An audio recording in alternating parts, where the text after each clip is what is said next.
Jen Hatmaker is a very unique figure in evangelicalism because of what caused her to rise to prominence. Okay, for those my audience might not know who she is and what caused her to rise to prominence. Let me give you a little bit of a sketch. There's a line in the feminism chapter where I said that people are willing to overlook the flaws of a movement that's willing to be angry on their behalf. Ooh. And so within feminism, a lot of times women will swallow a lot of the lies within feminism just because maybe they have been abused or they have been targeted in some way. And I'll align with feminism because they're willing to recognize my hardship and I'll overlook everything else. And I think that's kind of what you're saying is when you have someone who I'm following the person, I'm going to follow whatever movement is willing to be angry or recognize how hard it is to be a mom that last week of school on my behalf, and then I'm going to shut my brain off to everything else because this is the need. I let that need take precedence over the actual need, which is truth.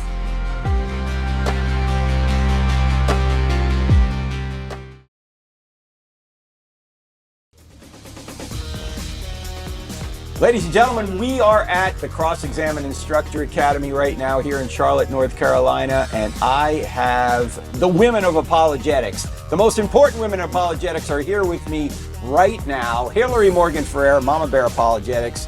Of course, Alicia Childers, The Deconstruction of Christianity and Another Gospel, and the great Natasha Crane. These are all great. But Natasha Crane recently wrote a book called When Culture Hates You. And we're going to talk about what my mentor, Dr. Norman Geisler, said you need to learn even before you start learning the Bible, and that is good critical thinking skills, logic. How do you know you're not being deceived? You need to know logic. And what we're going to talk about today are ways that we are being deceived. Maybe you are being deceived and you don't know you're being deceived, because if you knew you were being deceived, you wouldn't be deceived. So we're going to talk about some of these topics today with these wonderful ladies who are on the front lines of Christian apologetics and critical thinking.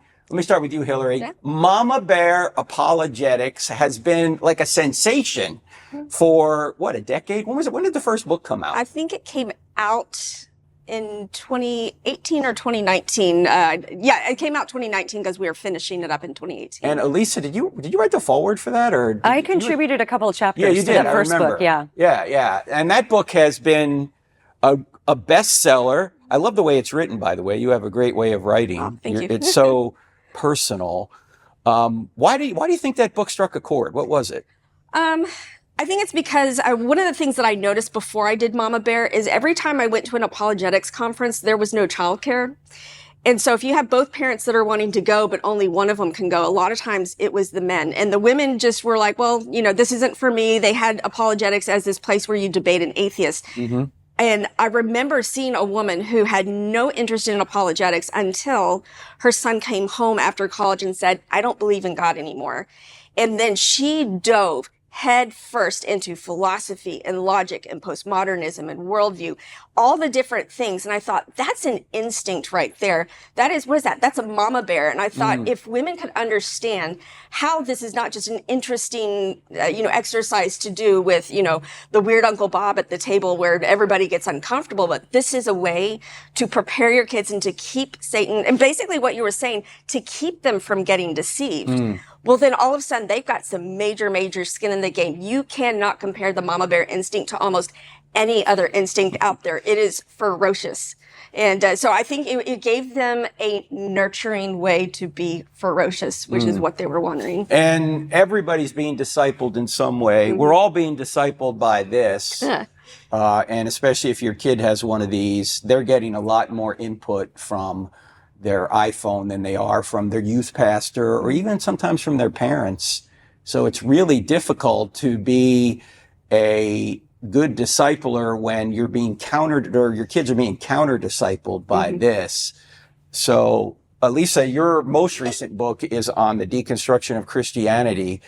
You and Tim Barnett wrote that book a couple of years ago. Yep. What prompted you to say, we got to really talk about people who said they were Christians and now they're ex-evangelicals, or kids that were brought up in Christian homes and went to camp and came back saying, "Oh, I'm a Christian," and a couple years later they're out of it. Why did you think that was important to write about? Well, part of the focus of my ministry has been refuting progressive Christianity, which is a scenario within which my faith was challenged at a progressive church.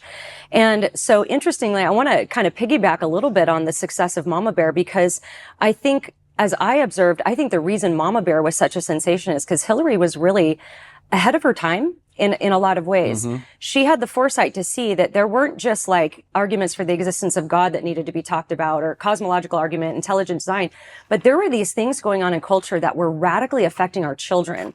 And this, again, 2018, 2019, she was talking about postmodernism, wokeness. Of course, we weren't really calling it then. She had a chapter on Marxism and other feminism, all of these things that were infecting our culture. And then 2020 hits and everybody's posting the black square and all these moms are like, I don't know what to do. Well, there's a book. I think it probably gave it a second life. I don't know. I wasn't looking at the sales, but it seems like it had a lot of success and then kind of snowballed again when moms especially were seeing their children kind of being swept up into some of these cultural ideas. So related to that, when we were thinking about progressive Christianity, I saw that Tim had started to talk about deconstruction. And I liked what he was saying about it, because at the time that we wrote The Deconstruction of Christianity, people weren't really defining that word. Like we knew. Let's define it right now, because some people may be unclear. What does it mean, deconstruction? So, that is a hard question because people define it 100 different ways, right? Tim's joke is that if you ask 10 people to define deconstruction, you'll get 11 different definitions. Now, I feel like, and this is why I related it with Mama Bear, because of working with Hillary on the Mama Bear book, I wrote a chapter on progressive Christianity. I helped with, I think it was maybe the feminism chapter and something else. But seeing all of these worldview underpinnings that were causing people to say, hey, I think Christianity is, they're not saying untrue, they're saying it's toxic. They're not saying it's false, it doesn't line up with reality. That's not what they're saying. They're saying it's harmful, it's oppressive. So when we see the phenomenon of deconstruction, what I recognized just from my own experience, but also from working on those worldview assumptions in that book, was that people are not asking if Christianity is true. It's a shift of authority, which actually Natasha defines it beautifully in her book, Faithfully Different, that deconstruction is a shift of authority from a worldview that's rooted in the authority of the Bible to a worldview that's rooted in the authority of the self. So taking those things together, how Tim and I define deconstruction is that it's a postmodern process. And that's an important word to have in the definition, because it's not just about seeking truth. It's not somebody saying, hey, I was raised Presbyterian. I want to go to the Bible and make sure that the beliefs I was given line up with the Bible. I want to make sure it corresponds with reality. That's not what's happening in the deconstruction movement. It's a very postmodern idea of kind of letting go of the grand meta narrative of reality, moving that to something that you find within yourself, and then getting rid of beliefs that you feel are personally toxic and harmful to you. So our full definition, that took me a minute to get there, is a postmodern process of rethinking your beliefs, but not regarding scripture as the standard. And you could even take it further and say truth, like objective truth as the standard. So what got me thinking about, I did not want to write another book. I was actually finishing my second book.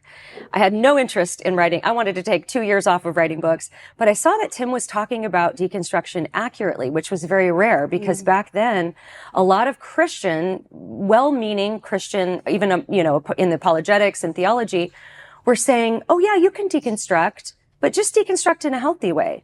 And I thought that was a very confusing and potentially really dangerous message, because that's not what's happening with deconstruction. And so I noticed that Tim was talking about it like this kind of deconversion, shift of authority thing. And one day out of the blue, I think it was Tim who texted me and was like, hey, you should write a book about this. And I was like, I do not want to write a book about this. I'm trying to finish my second book. I'm tired of writing books. And he said, well, let's write it together. And when he said that, I was like, this could be something that I just need to push through and do. And so we researched it, it's a very dark thing to research, because it's the destruction of people's souls, but that's ultimately what caused me to push through my dislike of writing books at that time and go ahead and do it.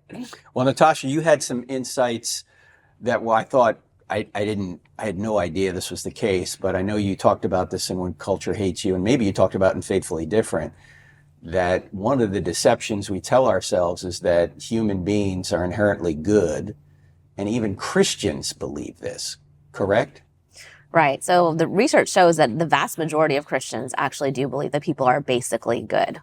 And I find this fascinating because you can't get that from the Bible, right? Mm-hmm. You cannot read your or Bible. Or watching the news. You can't get it anywhere. Or having a 2-year-old. Yeah, having a 2-year-old and going to the internet in any way. Yeah. Right. And yeah, the vast majority of people, including Christians, have that belief. And so that affects so much of what we do in life. If you think that people are fundamentally good as a Christian, you're rejecting a whole lot of what Scripture teaches. And I think that explains a lot of the statistics we see about, we've talked a lot about this in the past, like 65% of people say they're a Christian. Only about 4% have a biblical worldview, something that functions as we believe the core truths that the Bible teaches. That's what researchers estimate. Whether it's 4% or 10%, I mean, the story remains the same, right? It's that lots of people say they're a Christian. Very few people actually hold the beliefs that would be consistent with what we assume that to be. So when you actually line that up and look at the beliefs that people have that they shouldn't have, and you see that people believe that we're fundamentally good, we start to realize how we get to a lot of the problems in our culture today.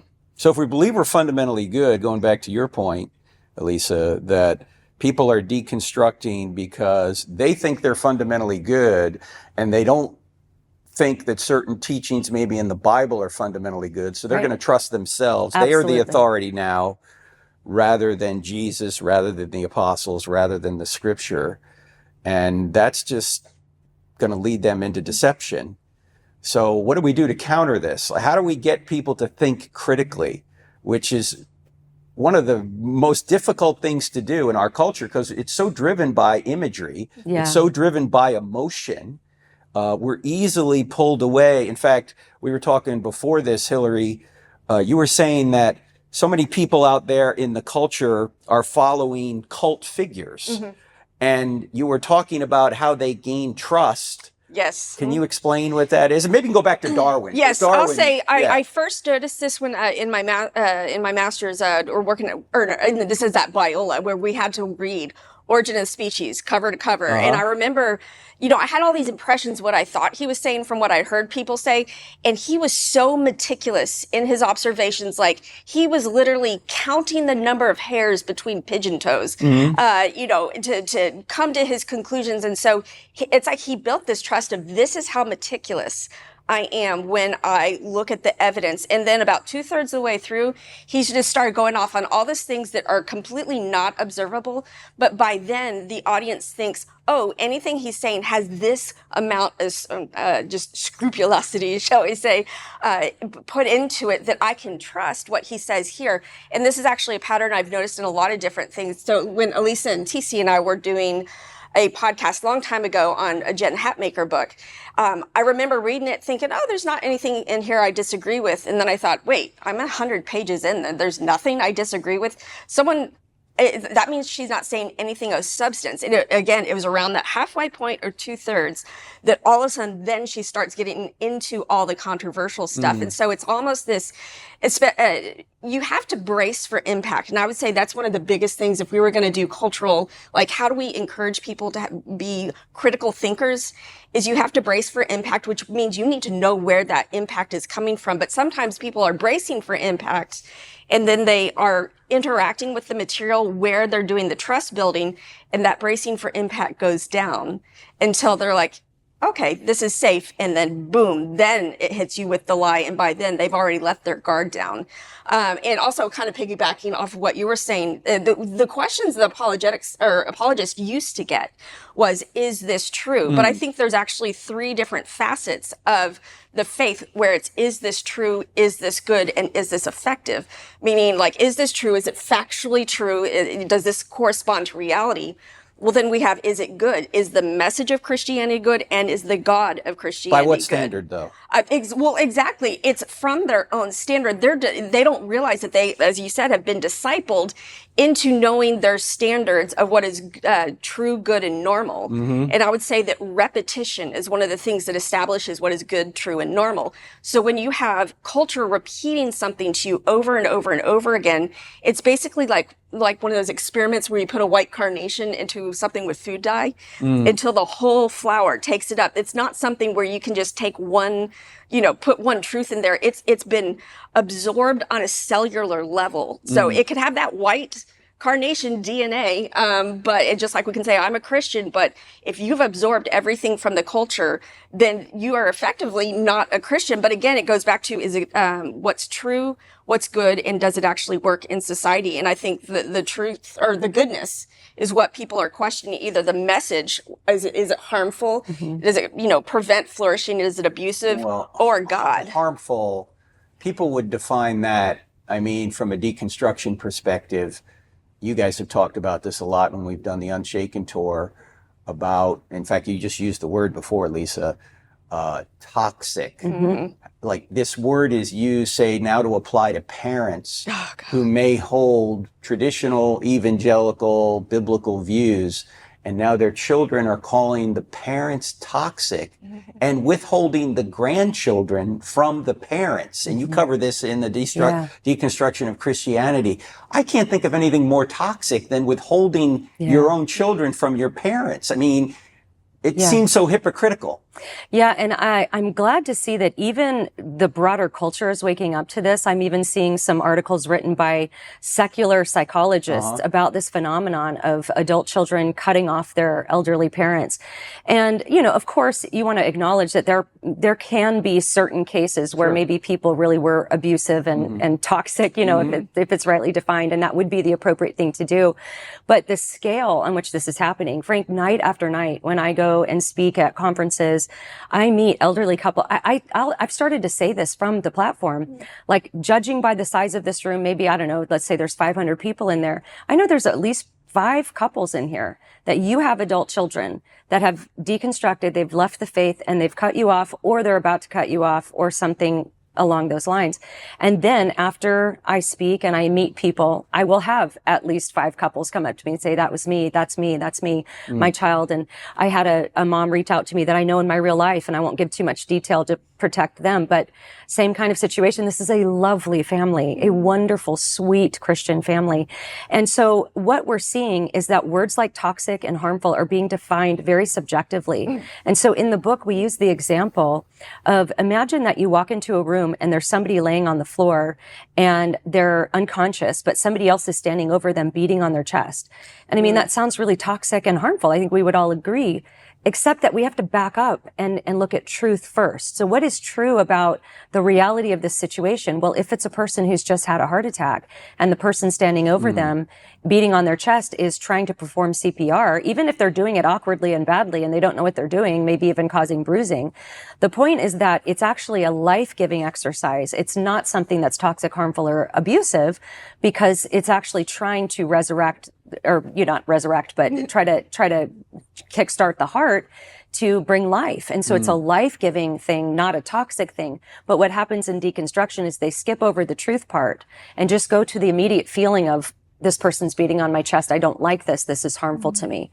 Whereas they might be pushing off life-saving care. And so if you apply that to the ideologies, it's tragic what's happening. People are just walking in great darkness, thinking they're walking in light. There was actually a Wall Street Journal article just last week, I think it was. I don't know if anyone saw this, but it was talking about the same phenomenon and how there are therapists who are starting to recognize that this took place and it shouldn't have. And a lot of these stories are coming about because people were in therapy. And when they're in therapy, their therapists are telling them, if you have toxic people in your life, and toxic according to how you feel about what they think or believe, if you have those toxic people in your life, the best thing you can do to get better for wherever you're here in therapy is to cut those people out of your life. And so this is what therapists have been telling people for the last several years. And it's so interesting to see that that's now being talked about in mainstream media, because this was something that I had just observed anecdotally. So when we'd be at a conference and I would talk to people afterwards, like Elisa's saying, I would have people come up and talk to me about, what do I do about my adult children? They won't talk to me. I haven't done anything. It's just that they don't like that I'm a Christian, and because of my beliefs about gender and sexuality, usually is what it is, they've cut me out of their lives completely. And after hearing enough of these stories, I started asking the question, were they in therapy leading up to this? Yeah. I think I can't even think of an exception to the answer to that, where it was, I think they were. So this is very much a product of a therapeutic culture where people have been told you can live the perfect life that you want to have. You can have kind of your utopian existence as long as you just get rid of the people who believe differently than you, right? It goes along with all of the kind of snowflake culture, the victim culture. And like Elisa said, there are times when certainly there are abusive parents out there. There are situations where a cutoff might be the best thing, right? We're not saying that that's never the case. But in the cases that people are actually getting cut off today, so much of the time that's just because they've been in that therapeutic environment where it's all about how do you feel? If this person makes you feel bad, you get rid of them. You rewrite your story. Now you're happier. And in the wake of that, you have devastated families. But the Wall Street Journal article was really interesting because they even featured stories of people who had cut off their parents because they were convinced by the therapist that was the right thing to do.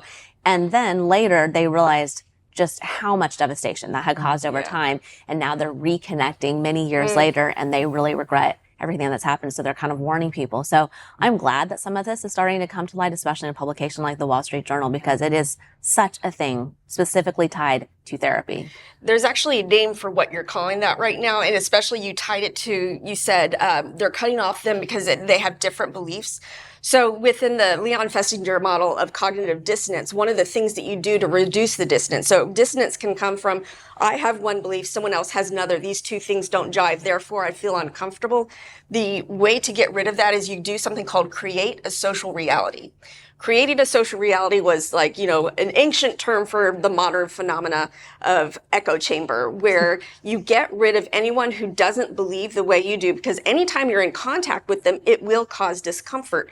We naturally seek out unity and we naturally seek out to kind of be the same. Gee, we might as well just divorce our spouses if, Well, we're seeing that happen too. Exactly. That's actually, hugely a big part of deconstruction is divorce is almost always. There's going to be tension between any two close broken people. relationship, any marriage, any family, you're going to have tension there because that's who you're closest to. And if you're being taught to break off anything, create that social reality. And this is also why misgendering is such a big thing, is I have to have everybody around me all agree to this lie that I am the opposite gender. And so when someone comes in and punctures that by calling them the wrong pronoun or the wrong name, or parents who will refuse to call them, their name or pronoun, that is puncturing that social reality, and all that cognitive dissonance comes sweeping back in, and then it gets set off on the person who just popped the bubble. Well, notice that in this situation, which appears to be sort of the norm now, that the person is the center of reality. The person has to be always mollified and celebrated and approved of. And if you have people in your life who don't do that for you, you cut them off. Let's go to Scripture now, because we're supposed to be Christians and that's our authority. What does Scripture say about difficulty and how difficulty and trouble can actually conform us to the image of His Son? So who wants to jump in on that? I'll start just real quick and I'll throw it over. But I grew up, my grandma gave me this little promise book from 135 promises from the Bible. And in my sincerity, I was like, wow, these are promises for me. How many of them were out of context? 133. And see, I didn't know that. Right. So I'm thinking, and this I think too is maybe relevant to deconstruction, because you get something like that, and in the innocence of your heart, you're like, wow, thank you, God. Like, you will always bless me on all of these things. And then you live some life and you realize that that's not the way it is. And then you really see the promises that you will be persecuted, that you will suffer, the world will hate you. Culture will hate you. Why did the world hate Jesus? Because he convicted the world of their sin. I mean, just being a Christian convicts people. And so we should expect that we will have hardship and suffering in this life, but it's sort of flipped in deconstruction. It's all about the now. It's about creating that life now without that eternal perspective to say, hey, we're willing to suffer in what Peter Kraft calls the womb of heaven right now. That's refining us and molding us and shaping us into the image and likeness of Christ. We're willing not just to go through that, but counting it all joy when we encounter these trials, because it builds long suffering and patience and all that. And so, but in the deconstruction movement, it's kind of the opposite. Suffering is seen as inherently bad and harmful. So you have to get rid of the suffering in your life, to be able to create that reality of happiness.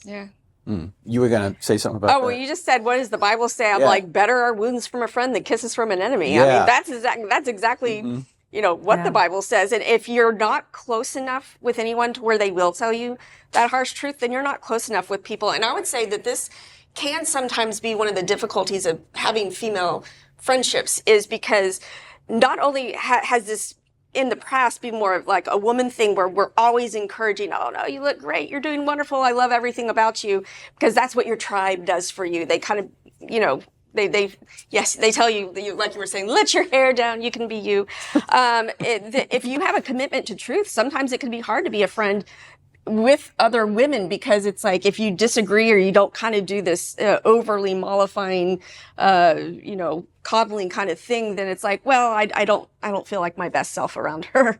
And so, yeah. But anyway, better wounds from a friend. Natasha, what about this concept of authentic self that so many people out there say, I just want to live my authentic self. It's all about me. How would you respond to that?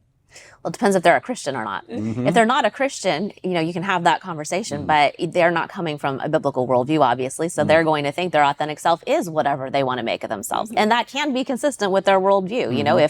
If we're all just molecules in motion, like you say, then they can just be whatever they want to be. I mean, they're not free to do that. They don't actually have the free will to do so. But based on what their chemicals tell them, yes, you can do whatever you want to do.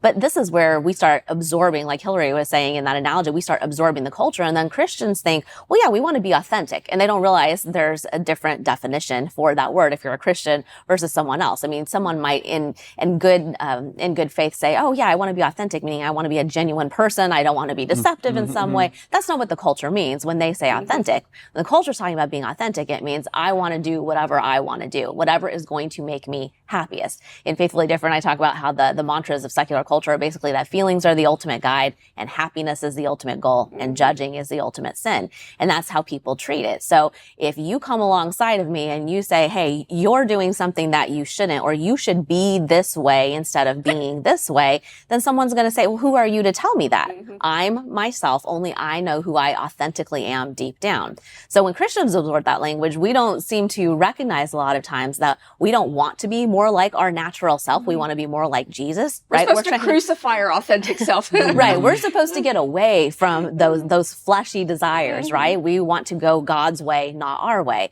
When Culture Hates You, I talk about how the spiritual landscape of the world is very clear in Scripture that you are either of Satan or you are of God. You are of the world or you are a child of God. Those are two very different things. And if you are of God, if you're a child of God, then you want to be more like Jesus. You don't want to be the authentic self in the sense that culture is using that word of telling you, just do whatever you want to do. That's what the Bible's telling us not to do. Don't do what you want to do. Do what the Lord tells you to do. Be who the Lord says that you are and who you should be. So it's a very different approach to anthropology. It's not approach, right? It's actual reality, but it's different from what the world says and how the world approaches the idea of the question of what is man, right? It's basic anthropology that divides so much of culture from. And it goes back to what you said earlier. Most Christians think we're inherently good. Right. And if we are inherently good, well, let's follow our authentic selves. Absolutely, right. When in reality, but you've said, I've heard you say this before, we need to be saved from our authentic selves. So we can fill that in. What did I say? You know what? So Janet Parshall said, I was doing a radio interview with her, and she was, because I have a chapter in one of my books about my true authentic self, and she said, Lord, save me from my true authentic self. And I just thought that was the greatest line. So you probably heard me quoting her. That must have been it. I want to go back to what you said, though, from Faithfully Different, because I thought that was very profound and Faithfully Different about judging, about happiness. Can you go through that slowly again? Because I think what you did there is you nailed the worldview of Satan, essentially. Yeah. The anti-Christian worldview that all of us, and especially parents, need to teach our kids.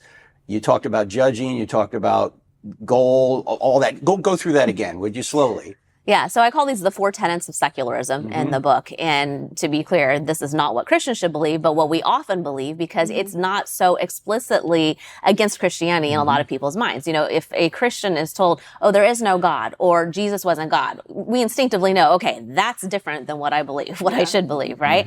But a lot of Christians don't realize that some of these other concepts that you hear floating around the culture are just as opposed to biblical Christianity as the ones that are more explicitly opposed. And so I give basically a breakdown of what that looks like. So feelings are the ultimate guide is the first one, meaning that from a secular perspective, everything is about, well, how I feel, and that is going to guide me as to what I should do and who I should be. And of course, that's in conflict with biblical Christianity because we know that feelings are not the ultimate guide. God is the ultimate guide. We have the ultimate creator of reality who is our guide. And so we don't go just off of our feelings. And I always tell people what that looks like in practical everyday life. It's not that feelings are bad. God gave us feelings. We're not robots, right? So feelings are a good thing, but they have to be calibrated against truth. And so in practical life, that means, okay, I might have a feeling about something that the Bible teaches. Maybe I don't like it. Maybe in my flesh, I don't like that the Bible says this thing, but I'm going to go with what God has said rather than how I feel about it.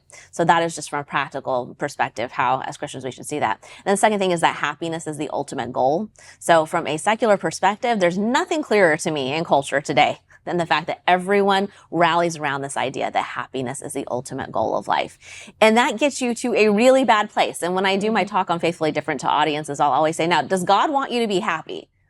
It's silence. It is dead silence. Like no one knows how to answer this question. It's so funny because they're like, I'm going to get into a trap with this all the time. So no one wants to raise their hand. But the reality is that happiness is very subjective, right? You can be happy or unhappy in any given circumstance, and that doesn't necessarily tell you that what you're doing is right or wrong. And I ask people, have you ever felt happy temporarily doing something you know you shouldn't have done? Everyone's like, yeah, you know, sheepishly raising their hands. Yes, of course. So happiness is a really bad goal. As Christians, we want to know God and make him known, right? We have much greater goals. So it's not that God wants us to be unhappy necessarily, but he has something so much bigger for us. And so happiness cannot be our ultimate goal. And I actually just posted something on Instagram about this week where I was saying that for Christian parents, you have to be really clear on this, that you are not primarily supposed to be raising kids to be happy.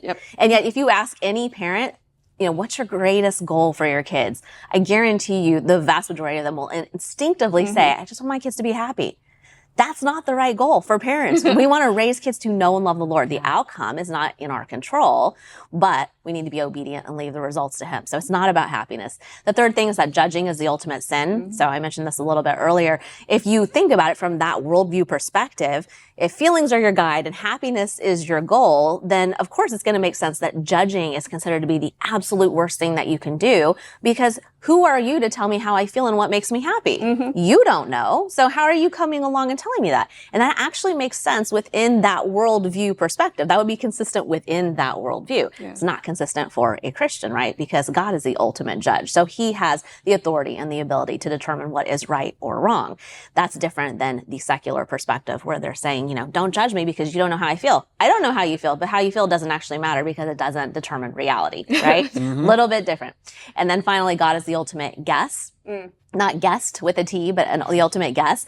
Culture is actually really okay. Secular culture is really okay with you believing in some kind of generic God. That's okay. 90% of people still believe that at least someone or something is out there. What they don't believe is that that creator, whatever it is, has revealed anything authoritatively in any kind of scripture, like the Bible or the Book of Mormon, the Quran, whatever it is. It's just there's something out there and we can kind of guess at it, but it's certainly not authoritative for us. So we're still free, regardless of what or who created us, to do whatever that we want. And so God is a guess. So the bottom line on that is that everyone is very comfortable with a generic God who requires nothing of us, but very offended by a specific God who requires everything. Can I piggyback off of that? Even just thinking about the anthropology, think how toxic this is. If I am kind of in that secular culture and I am telling, my children or my friends, you be your authentic self, coming from a perspective where the Bible says you're not okay, that is like, well, I'm telling us that we are good. You're saying that we're not good. You were the mean one at that point. So it's like anything that's within the Christian worldview is toxic for that worldview, because I'm saying we're good. You're saying you're bad. Stop making me have bad self-esteem. One of the tropes you see over and over again in the deconstruction movement is don't let anybody tell you you're broken. And that's toxic. That's considered to actually be abusive. This is the thing I think a lot of people don't understand about what's the phenomenon that's happening and sweeping up so many people, is that it's not just like, oh, somebody went through some spiritual abuse, which is real. And I've talked about it a lot, and we need to deal with that in the church. But they're calling the Christian worldview abusive. Right. So being told that they were sinners, being told that Jesus died on the cross for their sins. There was a progressive children's pastor that we've all talked about this, that wrote an article that basically was like how to talk to your kids about Easter because it's totally going to harm them to tell them Jesus died on the cross for their sins. It's psychologically damaging, I think was the phrase that was used. Yeah. And so the whole worldview is considered to be toxic. And it is built on the idea that humans are inherently good. Even the authentic self, it's like the assumption is that when you do this dig deep inside of your soul and you identify your deepest desires and you figure out what you want and your hopes and your dreams and all that, the assumption is that all of that's going to be good. So you should live it out.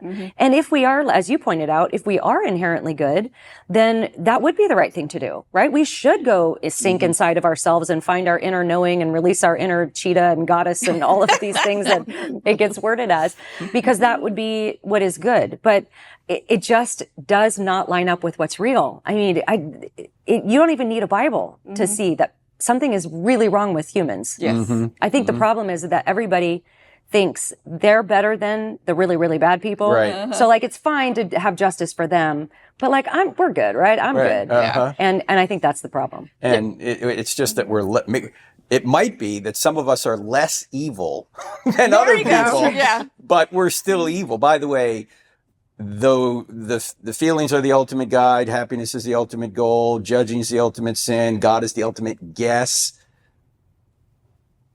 In May of 2025, Charlie Kirk and I were together and we were talking about, how to communicate the secular worldview. And I said, well, my friend Natasha Crane has this book. And I went through those 4 with him and he went, wow, that's really good. And then he started using it from the platform. You'll see clips of him in the last 3 months of his life talking about exactly that. Because it's a very succinct way of pointing out how people think, and even Christians think this way, and they don't think scripturally or even logically. By the way, all the discussions that we've been having about this presuppose some sort of objective moral standard that we all ought to obey, but that standard only exists if God exists. It doesn't exist if there is no God. And then if God does exist, the question is, who is that true God? And that's why we spend so much time, all of us do, giving evidence that the Christian God is the true God and the Bible is his revelation, and we ought to orient our lives according to what it says, not what we might personally find either attractive or unattractive. And so we're being deceived, and many of us are being deceived because we have this kind of secular worldview that we are kind of the standard. We're the ones that evaluate whether something is good or bad. And notice we never like judgment unless someone else is getting judged that we think is bad or toxic. Do you know why I think that catches on in this culture? I think it's affluence. And here's what I What mean. catches on? What you're articulating, Okay. where you could point out to somebody, here's what I'm getting at. You could point out to somebody in the deconstruction movement that they're appealing to a moral standard when they're saying, I should live my true authentic self. I should be able to live the way I want. Yeah, right. And you can even point out to them with good logic that there, if God doesn't exist, there is no moral standard, and it's just one person's opinion versus another. It's Hitler versus Mother Teresa, as you point out in your book.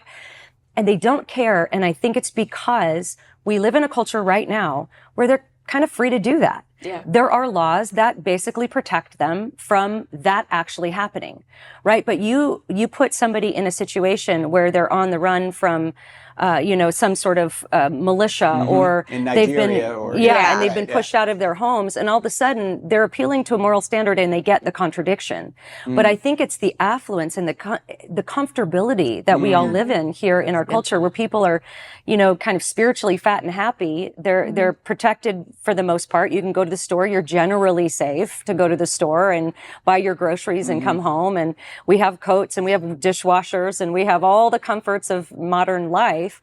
And we're not experiencing the actual, tangible effects of rejecting a moral standard. And I think that's part of what has caused this to grow, even the deconstruction thing, so big in our culture, because people are not experiencing the results of their worldview. Actually, this is what you saw happen with Dawkins, where Dawkins was like, Christianity is the worst evil in all the world, until he started seeing other worldviews taking over. Islam taking over. Islam taking over. And then he's like, well, maybe Christianity isn't the worst thing. And he calls himself a cultural Christian now, meaning he doesn't believe in Christianity, but I think what he means is I ascribe to the values, which is essentially what you have in your book, Stealing from God. People want to have the values from the Christian worldview. They just don't want the God of the Christian worldview.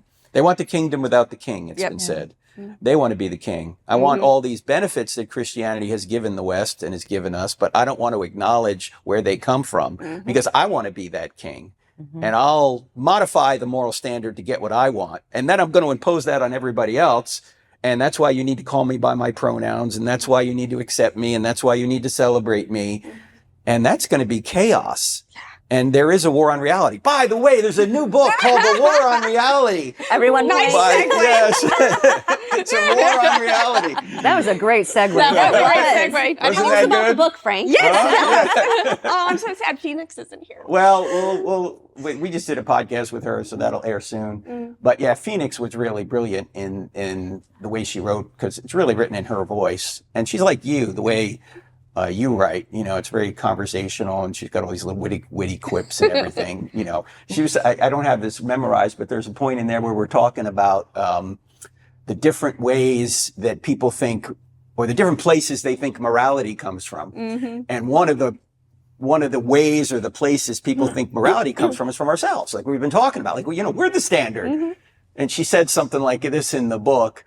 Oh, you might be the standard when choosing different flavors of ice cream, but when you scam grandma, torch a city, or double park at Costco, then the rest of us are thinking, we were hoping you wouldn't just do you so hard.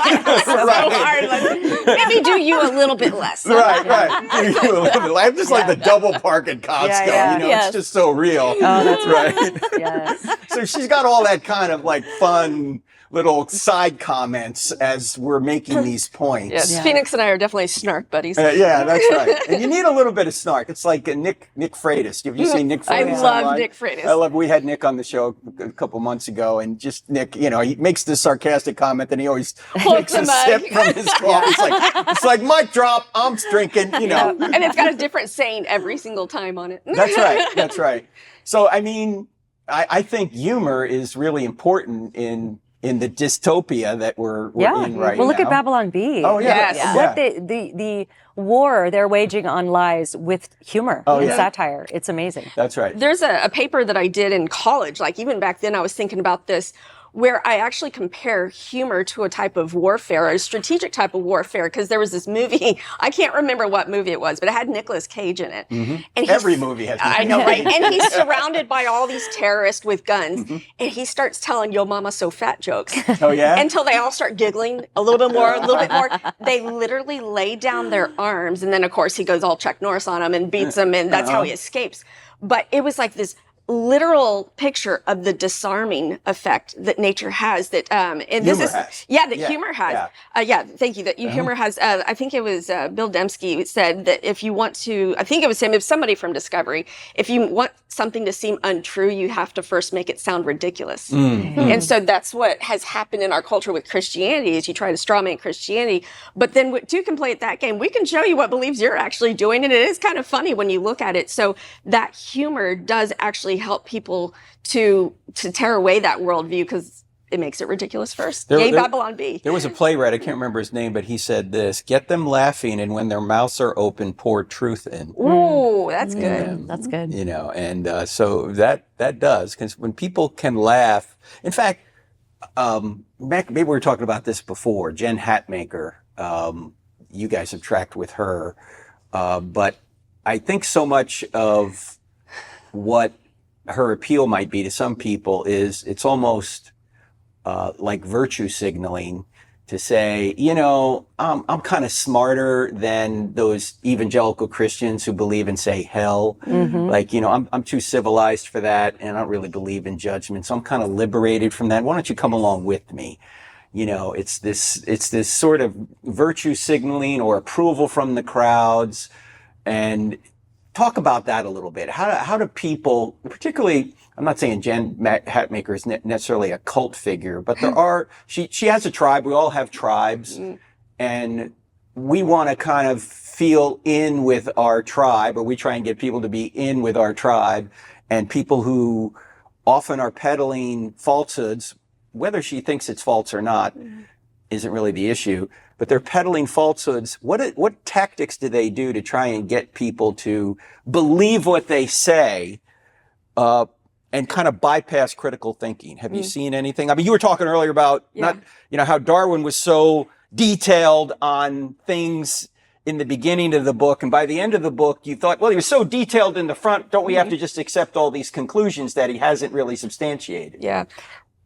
Oh, I was going to say, I think we have that instinct to worship. And so people are judging their beliefs, not necessarily by the beliefs, but by the person. They're not following ideas. They're following people. And whatever idea that person follows, that's what they're going to follow. Yeah, if you're following personalities rather than evidence. You could be in trouble. And Jen Hatmaker is a very unique figure in evangelicalism because of her, what caused her to rise to prominence. Okay, for those my audience might not know who she is, and what caused her to rise to prominence. Let me give you a little bit of a sketch. So she started writing books, Lifeway, Bible studies. This was like Southern Baptist darling, evangelical darling, Jen Hatmaker. And she started writing books, I think somewhere around 2003 or 2004. And I watched this happen with so many of my friends who got sucked into her deal, we'll call it. So back then, I was invited to take part in a Bible study. This was long before my faith crisis, long before I learned apologetics or any kind of critical thinking. But a group of my girlfriends wanted to do this study based on this Jen Hatmaker book. I don't know when this was, somewhere after 2004. And I remember being really bothered by the book, but I couldn't articulate why. I didn't know what was wrong with it. I just knew something was wrong with it, but I also liked it at the same time because she had lines in there like, when my kids do this, that homicide, we do homicide, and just like little jokes like the ones you're talking about with Phoenix. And I was like, oh, I relate with that. And a lot of us, I think at that time in evangelical history, weren't used to people just kind of letting their hair down like that. So here comes Jen, who's like relating with you. Like she knows how you're feeling in your life. Perfectly imperfect. And perfectly imperfect. And then she goes viral with a post, and this made her go viral in even broader culture. She was on the Today Show or something like that, after an article she wrote about her struggle with her son's like play costume at the end of the year. She's like, why do they make you come up with this amazing costume? Well, the last week of school, like we're all tired. We don't have anything left. There's no gas in the tank left. We're barely making sandwiches. I don't even remember how she worded it, but every mom, every Christian mom, every non-Christian mom was like, I relate with that. That's how I feel. And I think what it did was it made women who feel insecure about feeling that way. I remember by the end of each school year, I was just calling it in. Okay. Like I was barely surviving the end of the school year. And then along comes this article where it's like, oh, I'm not the only one who goes through this. And, oh, she's a Christian. So I think I watched a lot of my friends get really sucked into her because she's funny. She's an amazing writer, really, really gifted writer. She was one of the first people I read where they were writing like they talk. And so you feel, that. You all do that. So it felt like you were sitting down for coffee with her. And a lot of progressives wrote this way too.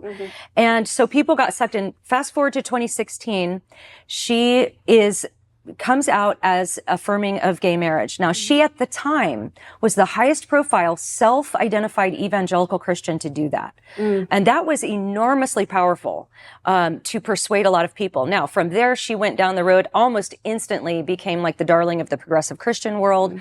And then really hit it big in broader culture with a couple of New York Times best-selling books, more self-help, kind of that sort of thing.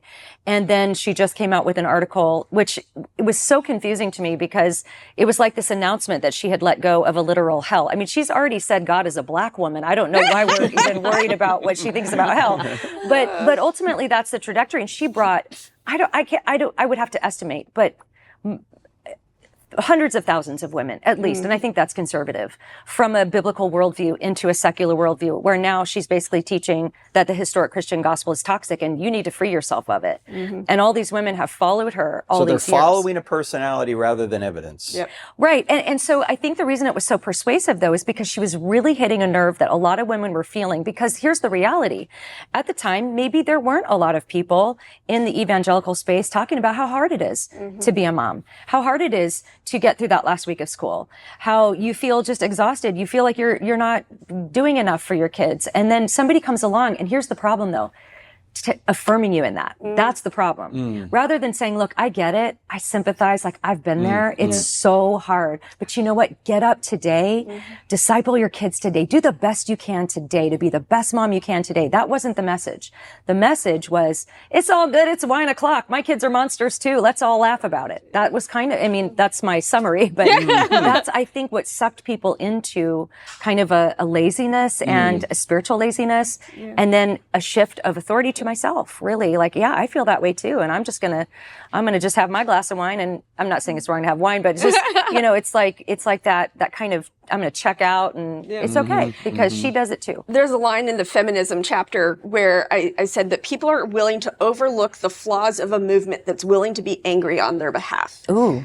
And so within feminism, a lot of times women will swallow a lot of the lies within feminism just because maybe they have been abused or they have been, targeted in some way. And I'll align with feminism because they're willing to recognize my hardship, and I'll overlook everything else. And I think that's kind of what you're saying is when you have someone who I'm following the person, I'm going to follow whatever movement is willing to be angry or recognize how hard it is to be a mom that last week of school on my behalf. And then I'm going to shut my brain off to everything else because this is the need. I let that need take precedence over the actual need, which is truth. I don't know if there's an official name for this, maybe there is, but it almost seems like a reverse ad hominem. You know, an ad hominem argument is you're attacking the person and therefore you're saying their argument's wrong, when it could be their argument's right, even if they're jerks, right? This could be kind of the opposite. That it's the person is so likable that regardless of what they say, you're going to believe it. Well, this is the cover up and abuse culture that we're seeing going on right now. That it's like there's some evangelical pastor or whatever that someone comes out and says they groomed me, they molested me, they did all this stuff. And they'll have all these protectors be like, I know him. He's such a good guy. And because he's such a good guy in all these other ways, is such a powerful speaker, there's no way he could have done this horrible thing. Wow. Jen Hatmaker also, I think when she's so likable, she's so funny. We, on our Unshaken Faith podcast, we did a whole review about her book, Awake, that was hugely popular a little bit earlier this year. And we were talking about it over text when we were getting ready for this. And it was like, she's so funny. Like she's legitimately funny. And so that's what attracts a huge platform to somebody, because someone who's that funny and that relatable is going to have people follow them for that reason alone. But I think just going to one step further on that, I think the reason so many people are listening to her from a spiritual perspective is that she is taking all the worst caricatures of Christianity, the lack of understanding that people have, and then she's making it okay to reject all of Christianity because of the bad caricatures. And so her article recently that was about hell and how it, she let go of a belief in hell, literal hell, and now that rescued her faith was basically the title, something close to that in wording. And Elise and I were reading all the comments under that yesterday on Facebook from like the women who were commenting back. And it was just like, oh yeah, I had this horrible experience as a kid. And like they're describing how they were taught about hell and how they were taught about God's lovingness and his justice. And it was so messed up. I mean, I have to admit, my first inclination when I read an article like Jen's about that is to be a little skeptical. Like you were not taught these things because that's so outlandish. That's not Christianity. That there's just no way. You're just going along with what the culture says hell is about. And then you're saying, so I had to reject that. And then you have this whole stream of comments on Facebook from people who are like, yeah, I was taught the same thing.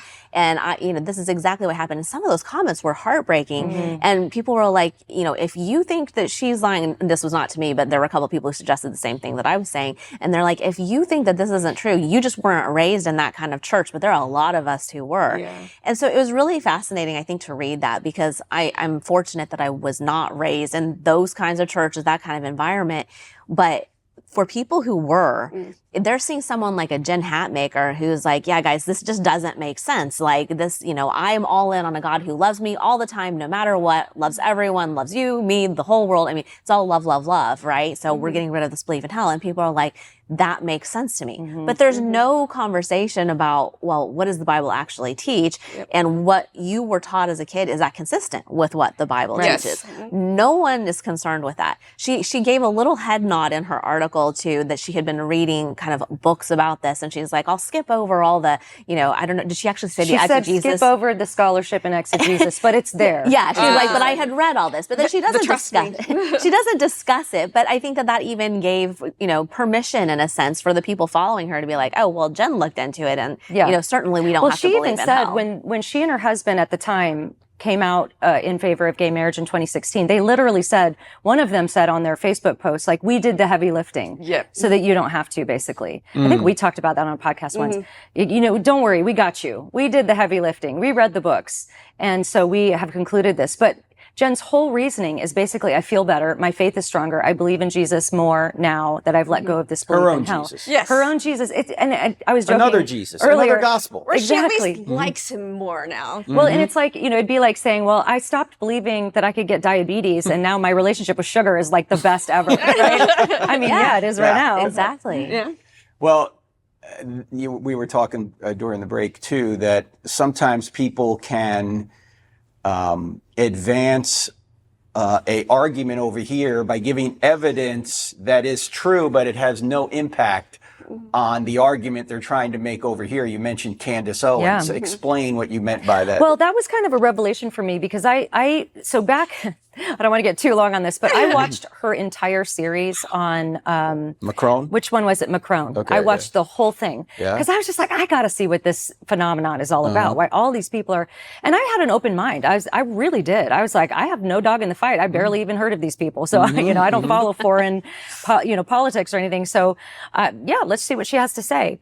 And what I noticed was I watched every episode and every episode made these huge promises. And then she'd have one or two things that were plausible. Like it's plausible. Like this person, she knew a plastic surgeon that specializes in this certain thing. And she was seen with this person once. Okay. That makes it plausible that she would know how to do this if she wanted to do it.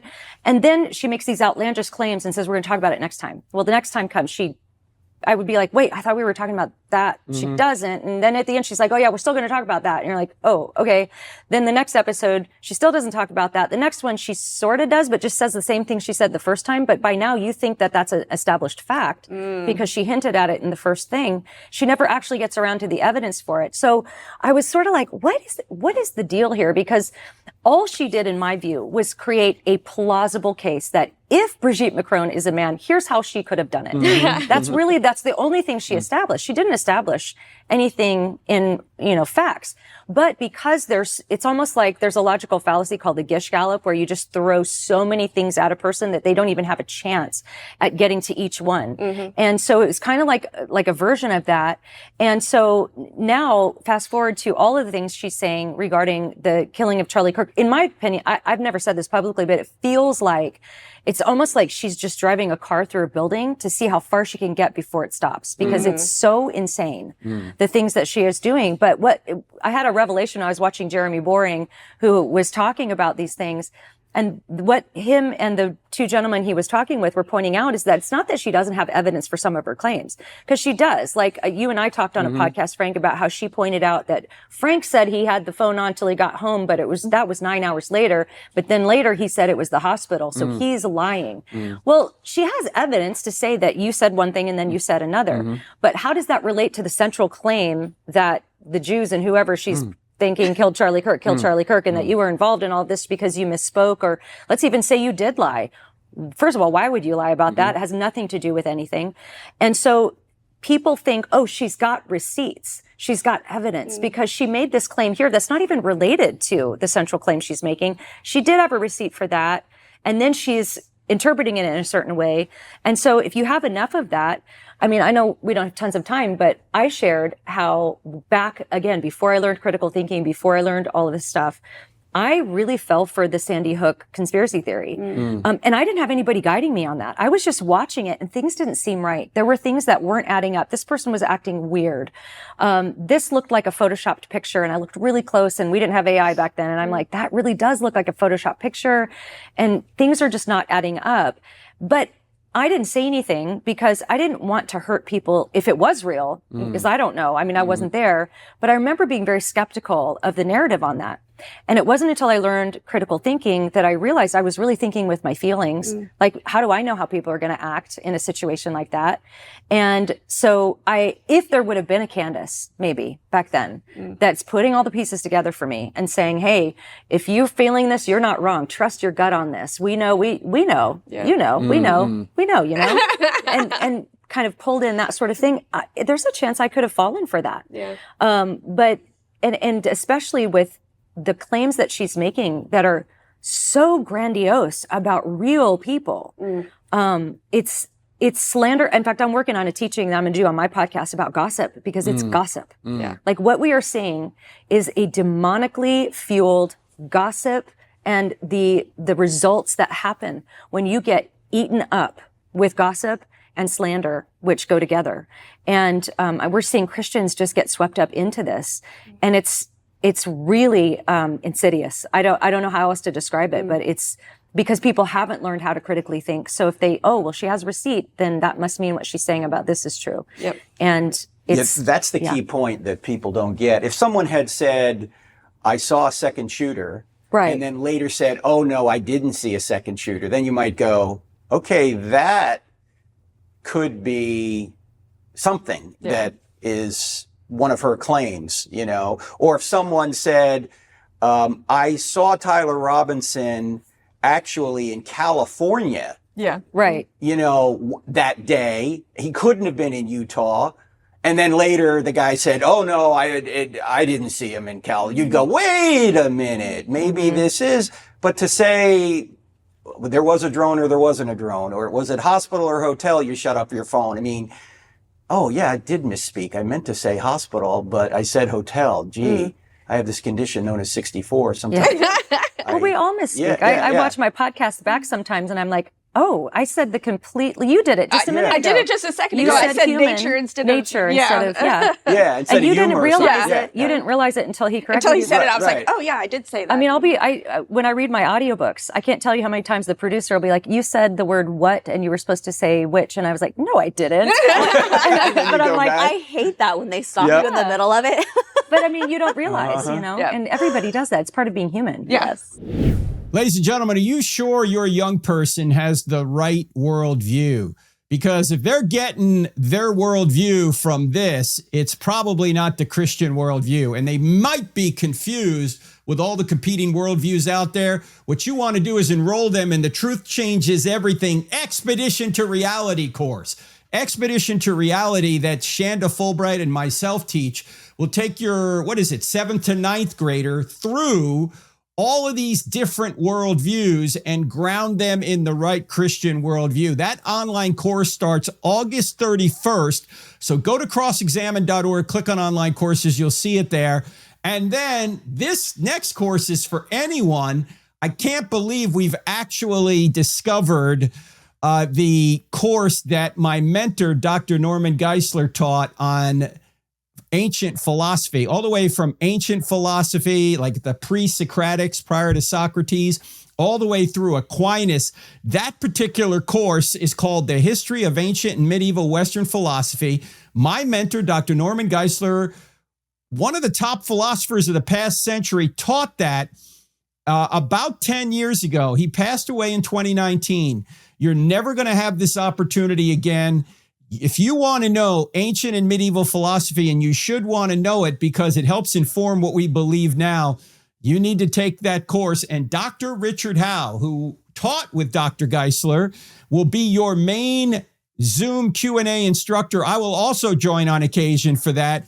It's called The History of Ancient and Medieval Western Philosophy. This course begins September 14th, and it's one of the best courses I've ever taken. In fact, I'm going to go through it again. I just need a refresher because so much of what we believe today is grounded in what people believed hundreds or even thousands of years ago. So make sure you sign up for that. The Expedition to Reality course for 7th to 9th graders, and also the history of ancient and medieval Western philosophy with the one, the only Dr. Norman Geisler. Go to crossexamine.org, click on online courses. You'll see it there. All right, let's go back to the show. Let's talk about, we just got a few minutes left. What are some resources that people who are watching or listening can get to get better at thinking? I'll just mention a couple things we have. One is we have a course called Train Your Brain. It's written for 6th to 8th graders.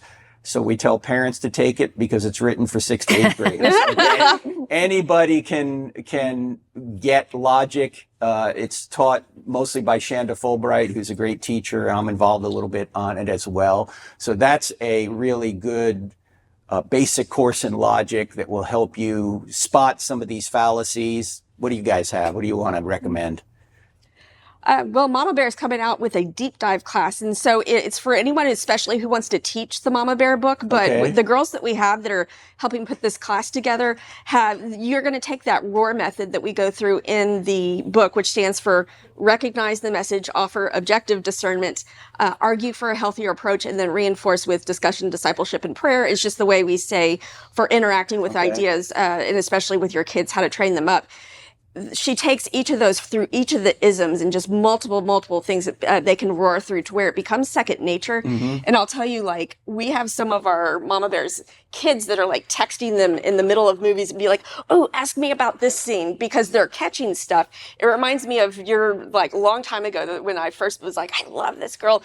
When you were like, I'm teaching logic to my 6-year-old, and I was like, and I mean, think he's here as a senior now, or on graduating, but where you heard them say bad logic from the other room, and I can't remember who it was, but there was somebody whose kid would scream bad worldview in the middle of a movie. I'm like, yes. So anyway, yeah, if you would like to, we're only taking in a small cohort, but we're going to have larger and larger cohorts as we go along. But that'll just kind of help you learn how to do that process to think through it without having to just memorize stuff and not having the examples. There's a lot of people you can have examples with, so you can practice. Where do people go online to? Mama Bear Apologetics.com, spelled M-A-M-A. There's 1,000 different ways, apparently, to spell mama. But yeah, go on there, register for the deep dive class, and really learn how to roar through at least cultural stuff. Okay, Elisa? ElisaChilders.com for all the things. I'm on YouTube. I have a podcast, the Elisa Childers Podcast. We have a podcast together called the Unshaken Faith Podcast. And we're actually going to be doing a deeper dive on the Jen Hatmaker hell journey coming up in our next episode. And you did one on a book that... Her latest book called Awake. Oh. Jen Hatmaker's book, is that what you're talking about? Yeah, we did a review of that book on the Unshaken Faith podcast, and it's a doozy, that book. And you did a critique of John Mark Comer's book. Right, we reviewed his book, Practicing the Way, as well, with Melissa Doherty, our friend, so, yeah. And in fact, I don't know if I was talking to you or I think I was talking to you, Natasha, about this, that the kind of pushback you got on critiquing biblically certain things that were said in that book pointed out that people were following a personality rather than following the scriptures, following the evidence. Because if you say that a personality that these people like said something wrong, suddenly they're coming to his defense without really dealing with the argument. Maybe he did say something wrong. Well, and we were very careful also. I just don't want anybody to infer anything that isn't true. When we critique Jen Hatmaker, it's a whole different ballgame than John Mark Comer. Like, we acknowledge John Mark Comer as a brother in Christ. We're not, saying like he's a heretic or anything. But there were some very, I think, very concerning things in that book that we discussed. But yeah, anyone in that more contemplative spirituality space, when you critique them, the number one pushback you're going to get is, they're a wonderful person. Have you sat down and I'm sure they could explain themselves if you would just talk. And that's just an interesting phenomenon in that space. But I want to say something that John Mark Comer said that I thought was brilliant, and it could relate to what we've been saying. Yeah. He said that, how did he put it?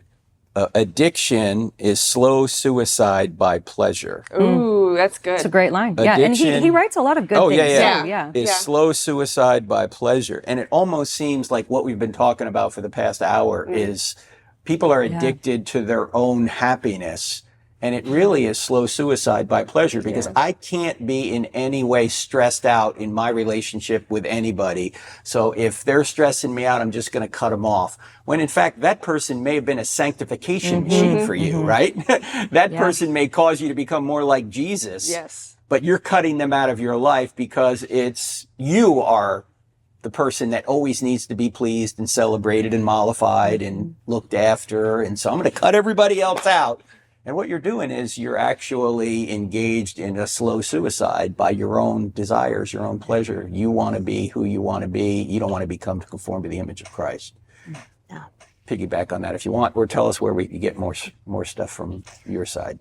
Well, I was just going to say, in terms of materials on critical thinking, there's a book called The Thinking Toolbox that a lot of homeschool parents know about, and it's a really nice little book that goes through a lot of different fallacies in kind of middle school range. But you could use it if you're older than that too. So that's a helpful little book. And I was going to say, Stealing from God too is a great book to help people think critically about worldviews and kind of sorting them out. What belongs over here? This is what logically flows from a naturalistic worldview, and what happens over here, and how do people borrow from worldviews, and how is that logically inconsistent? I think that's a really helpful starting place for people to think about worldviews and consistency. So I just got an email from the publisher on that book, and they said you have to redo the audio. We didn't do the Audible for the first book. I hate reading my own books because, like you, I didn't say that. Trying to record it. Those guys are. They're literally grammar Nazis, You need to say that again. I got it wrong. What? I don't want to record it. But there's so many resources out there. There's no excuse anymore. Friends, you can get equipped to equip yourself and equip your kids to become conformed to the image of Jesus, to become disciples. So check out, you have a podcast, right? Yep. We got the Mama Bear Apologetics podcast. We got the Mama Bear Apologetics podcast. And YouTube. And we also we just started a new series we call the Mama Bear Movie Minute, where we go through what are some insights, issues, and invitations for conversations with your kids based on whatever current movie at the time. Nice. Elisa Childers podcast, Natasha Crane podcast, Unshaken podcast. That should be enough podcasts. That'll keep you busy on a car trip. Yeah. By the way, another podcast that I follow quite a bit is the Live Free podcast with Josh Howerton. That's great. Been on there a few times. They do great work. So there's a lot of resources out there. And then don't forget The War on Reality, friends. If you're an adult, you should hopefully read that. Pre-order it today. Thanks for being here. We'll see you next time. God bless. If you're looking for solid answers to life's biggest questions, don't miss the latest episode of I Don't Have Enough Faith to Be an Atheist. Find it on Apple Podcasts, Spotify, Pandora, iHeart, OnePlace, and Podchaser. Tune in, discover the truth, and share it with someone who needs it. Let's keep spreading the truth together.